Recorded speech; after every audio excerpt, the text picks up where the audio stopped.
Chapter 1. It was a shock finding out, to say the least. I'd had no idea at all.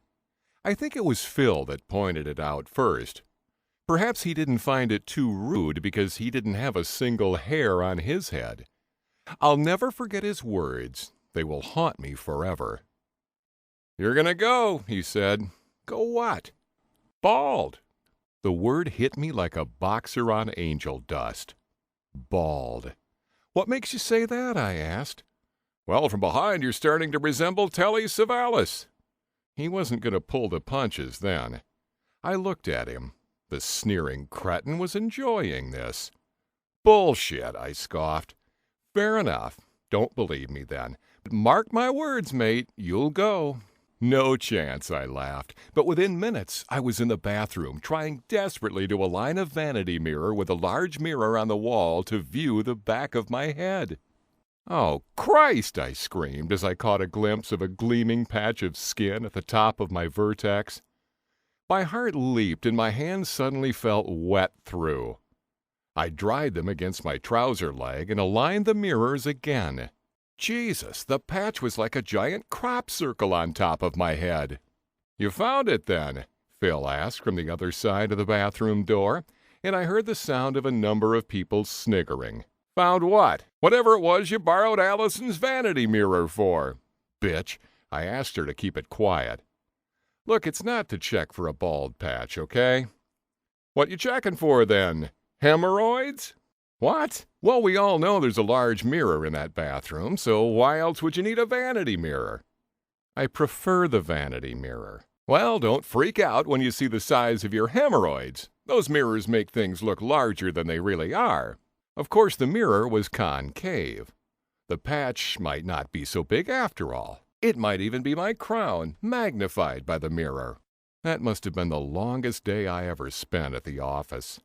I was desperate to get home, anxious to examine the true extent of my disfigurement. Phil wasn't helping either, whistling the Kojak theme at his desk, while the rest of the team stifled their giggles. At 5 o'clock, I grabbed my stuff together, jumped in the car, and floored the thing all the way home.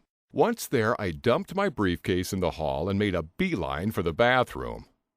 Confirmation. There it was, a pronounced ring almost as large as it had looked in the concave mirror. A great white skid mark across the back of my head. I did not take this revelation well. I didn't take it well at all. I wept, smashed the mirror, punched the bathroom wall, grabbed another mirror to get a third opinion, and wept some more. I would probably have torn at my hair, too, had that not been the problem in the first place. I was beginning to hyperventilate and could feel the telltale signs of a panic attack coming on. The sweaty palms, the racing heartbeat, and the tunnel vision. If I didn't calm myself down quickly, I'd have a full-on attack of the heebie-jeebies. Only one thing for it, a cold shower. That usually helped combat the dreaded panic attack.